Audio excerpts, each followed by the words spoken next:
What's up guys, Max here, and in this video I'm going to be talking about 5 things I hate about my Chevy Camaro.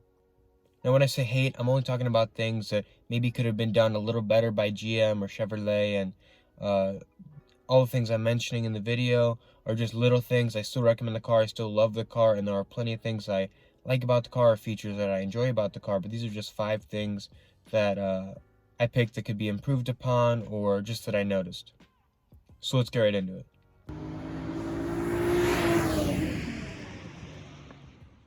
So the first thing I'm going to be talking about is visibility on the car. So obviously that's probably the biggest thing mentioned when people talk about a Chevy Camaro is the lack of visibility in the car. Now me personally, I actually added the window louvers in the back and on the sides to make it even worse for myself. But as far as just the visibility goes on the car without any of those things, obviously it's a little bad, just like people say.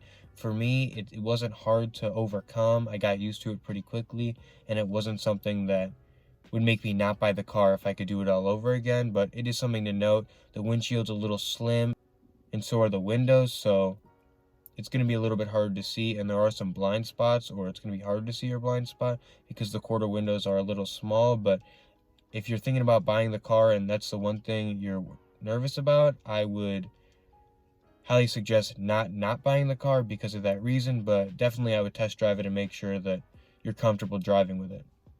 Now, I do know what Chevrolet was doing with the car when they made it. I mean, the car looks very aggressive and the body lines look good. And obviously, this negative is still very good in some ways just because of the way the car looks. It looks very aggressive with the smaller windows and the windshield. But it would be nice if they could have made the visibility a little bit better. Also, it doesn't help that I personally don't have a backup camera in this car. So whatever visibility problems I have, it just gets worsened knowing that I do not have a backup camera. The second thing I'm going to be talking about is the infotainment screen, or the media screen that comes with the car. Now, obviously, this car is a 2011 car, so it's not like I'm expecting something crazy, and this is a muscle car or a sports car, so that's not the reason you buy this car. You buy it for the looks, or you buy it for the power it has in the engine, but it would be nice if the screen was a little bit better, or a little bit more complex. But even if you realize that the screen in this car is not going to be something that you're buying the car for, it would be nice if they had expanded the screen a little bit bigger, because there are some black spaces on either side of where the screen is that they sort of left that could have been places where the screen was expanded. And as far as the media screen goes, it's not a bad screen at all. It tells you the date, whether you're connected to the Bluetooth, aux, radio, all that stuff. It does its job. There's nothing wrong with it, but it would have been nice if it was a little bit better. But that's one thing that is not a huge thing I hate about the car, because that's not something that you expect when you buy the car, and it's not actually purchasing this car. The next thing I'm going to be talking about, number 3, is a big one. It's the back seat room on the car.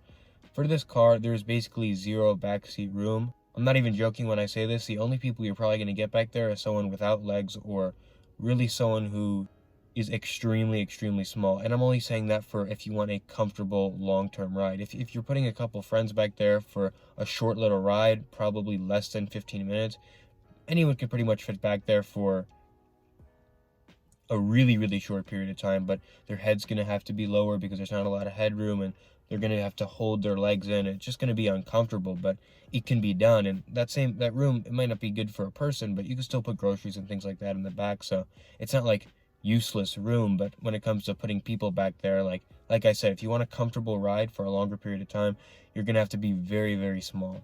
But for really, really short rides, it can be done, but it's just going to be very uncomfortable. I wish the room was a little bit better, but it's a 2-door coupe sports car or whatever, so it's not like you're expecting something crazy. But I know for Mustangs and Challengers, there's a lot more room in those cars, and this car has a very big trunk, which I'll talk about a little bit later. But it'd be nice if they had just put a couple extra inches of legroom for the backseat passengers. The next thing I'm going to be talking about, number 4, as I just mentioned, is the trunk. Now, the actual trunk itself, there's nothing wrong with it at all. Actually, the amount of room that's back there is actually quite a lot, considering that it's just a 2-door sports car or muscle car.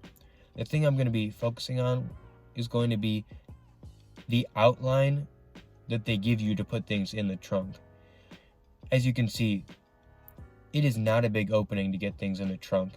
I mean, this car, like I have been saying in the video, you're not expecting much and you're not buying the car for these reasons, but it is something to note. Like if you did want to get luggage in the back or in the trunk, it's going to be a struggle.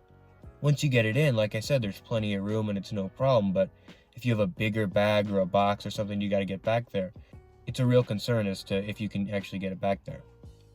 Lastly, number 5, this one's kind of a small one, but at the same time gets to be annoying after a while. I'm going to be talking about the sun visor.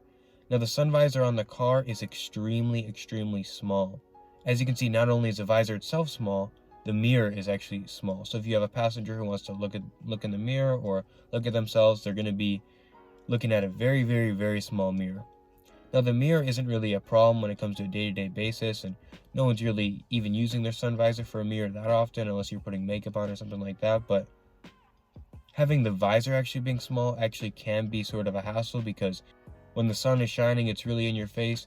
You're going to lower that sun visor and it's not going to do anything. When the sun is shining in my face, there have been times where I put the visor down and literally it didn't change anything. Nothing happened.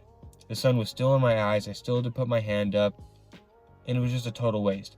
You might as well not put a sun visor up there if you're going to put something this small up there. It literally does nothing. So I wish the sun visor was a little bigger, and a lot of the things I've mentioned in this video can be understandable, but I really don't understand why they didn't just put a bigger sun visor here. It's not like it would compromise the design in any way at all, so it would have been nice for, on a day-to-day basis, when I put the sun visor down, if it did help at least a little bit, but it is what it is. So there you have it, guys. Those are 5 things I hate about my Camaro. Obviously, there are a lot of things I like about my Camaro, as I mentioned at the beginning of the video. I actually am making a video, the 5 things I love about my Camaro, so I'll link that video at the end of this one if you're interested to hear what I have to say about that. But this video is more for someone who's thinking about buying a Camaro and they want to know some of the downsides of the car, so I thought I mentioned 5 good ones. These are the things that I've noticed after owning the car for a little bit of time, so hope this video was helpful, and if it was, give it a like, subscribe, check out my Instagram at NoLimitMaro11. And with that being said, that's it for this video. Peace.